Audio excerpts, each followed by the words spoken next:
जय बालाजी महाराज। प्यारे भक्तों, अपने भक्तों की सदा ही रक्षा करने वाले श्री बालाजी महाराज की हमेशा ही जय हो।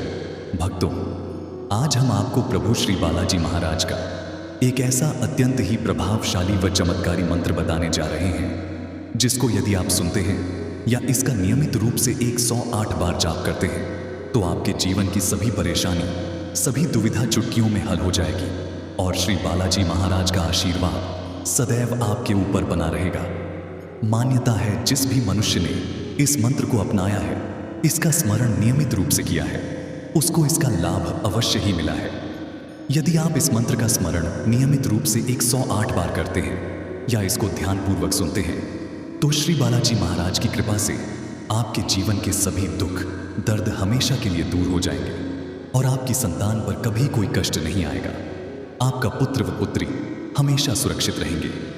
साथ ही साथ श्री बालाजी महाराज का आशीर्वाद उनके ऊपर बना रहेगा। यदि आपके घर में कलह क्लेश ज्यादा रहती है, लड़ाई झगड़ा ज्यादा रहता है, इस मंत्र के प्रभाव से वह भी हमेशा के लिए खत्म हो जाएगा और घर में सुख समृद्धि का वास रहेगा। माता लक्ष्मी की कृपा भी सदैव आपके ऊपर बनी रहेगी। घर में धन का ऐसा भंडार लगेगा कि जीवन भर समाप्त नहीं होगा। यह मंत्र शत्रु विनाश के लिए भी बेहद लाभदायक है।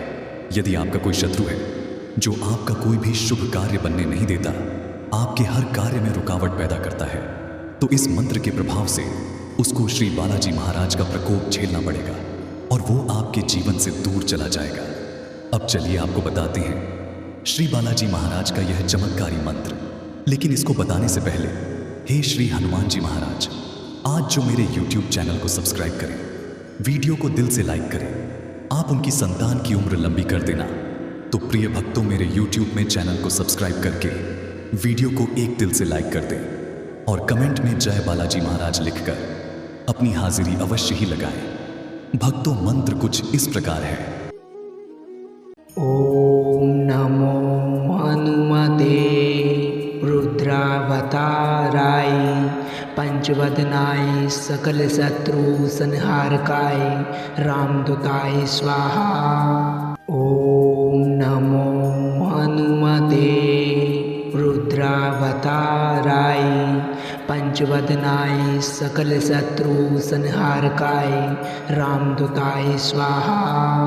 ओम नमो हनुमते रुद्रावताराय पंचवदनाय सकल शत्रु संहारकाय रामदूताय स्वाहा।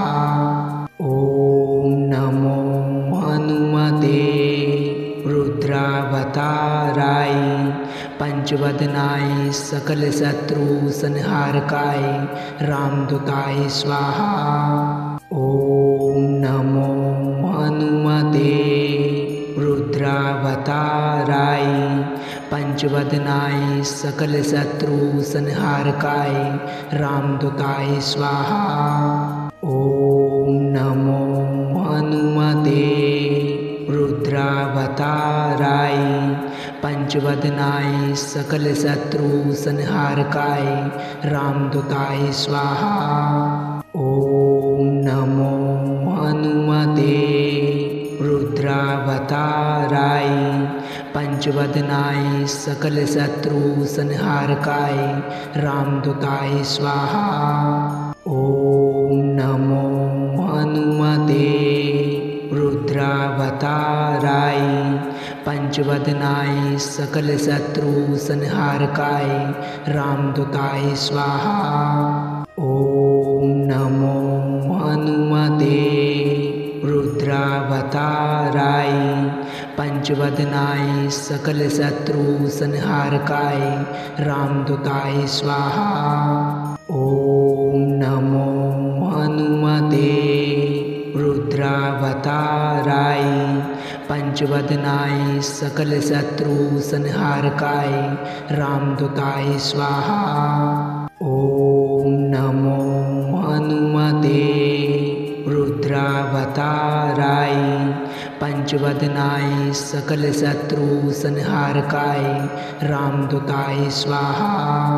ओम नमो हनुमते रुद्रावताराय पंचवदनाय पंचवदनाय सकल शत्रु संहारकाय रामदूताय स्वाहा। ओम नमो हनुमते रुद्रावताराय पंचवदनाय सकल शत्रु संहारकाय रामदूताय स्वाहा। ओम नमो हनुमते रुद्रावताराय पंचवदनाय सकल शत्रु संहारकाय रामदूताय स्वाहा। ओम नमो हनुमते रुद्रावताराय पंचवदनाय सकल शत्रु संहारकाय रामदूताय स्वाहा। ओम नमो हनुमते रुद्रावताराय पंचवदनाय सकल शत्रु संहारकाय रामदूताय स्वाहा। ओम नमो हनुमते रुद्रावताराय पंचवदनाय सकल शत्रु संहारकाय रामदूताय स्वाहा। ओम नमो हनुमते रुद्रावताराय पंचवदनाय सकल शत्रु संहारकाय रामदूताय स्वाहा। ओम नमो हनुमते रुद्रावताराय पंचवदनाय सकल शत्रु संहारकाय रामदूताय स्वाहा। ओम नमो हनुमते रुद्रावताराय पंचवदनाय सकल शत्रु संहारकाय रामदूताय स्वाहा। ओम नमो हनुमते रुद्रावताराय पंचवदनाय सकल शत्रु संहारकाय रामदूताय स्वाहा।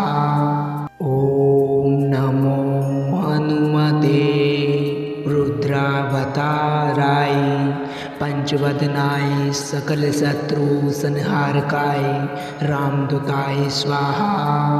ओम नमो हनुमते रुद्रावताराय पंचवदनाय सकल शत्रु संहारकाय रामदूताय स्वाहा।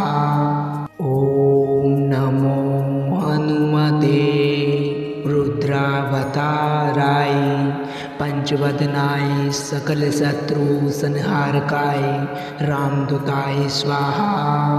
ओम नमो हनुमते रुद्रावताराय पंचवदनाय सकल शत्रु संहारकाय रामदूताय स्वाहा।